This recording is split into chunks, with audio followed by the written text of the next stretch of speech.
This quote-unquote miniature is actually a dice rolling tower that comes loosely assembled and ready to go out of the box. The pieces disassemble easily, which will allow painting the floating head tube thing, as well as making painting easier in general.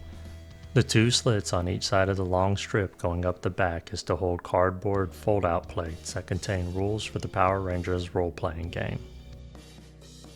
I keep the painting of this tower simple as it's fairly simple in design, and in the end, it's just a dice tower. But I did paint Alpha, and you can't have Alpha without Zordon, and it's also the last Mighty Morphin Power Rangers game piece that I own that's unpainted. So I start by priming everything gray over 3 fairly light coats, allowing plenty of time to dry in between.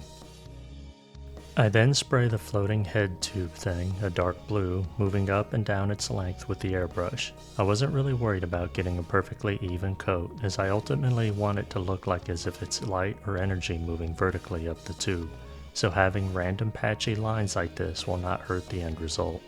Next, I move on to painting everything else black. In retrospect, I wish I did all of this with a black primer instead of a gray primer. If I had such foresight, I could have skipped this step entirely.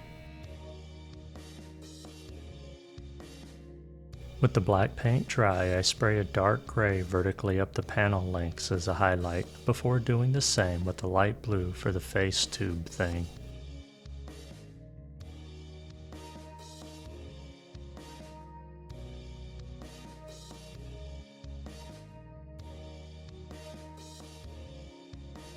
Then I highlight everything with a light teal. First as an anti-zenithal spray on the face, as I want the light source coming from below. I also apply this as vertical lines on the tube and around the face, as well as on the darker panels.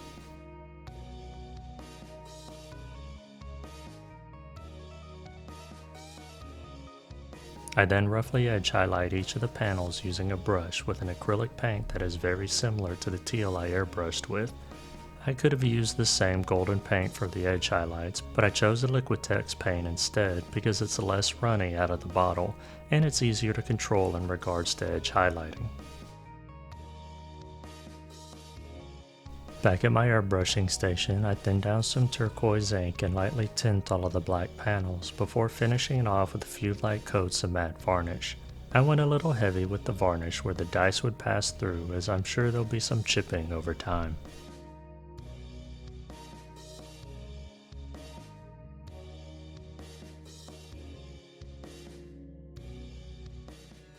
And this is where I stopped. I kept this project simple, but I could have definitely put more effort into the airbrushed highlights, specifically keeping the vertical lines straighter.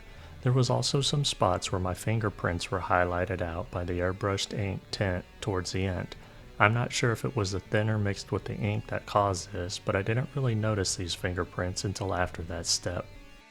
You may have also noticed a few spots that look darker in the corners in these photographs, but that was due to me having wiped away dust with a wet rag and the water had not fully dried like I thought it had. I had actually finished this dice tower a while back and I did not store it in a bin like I should have.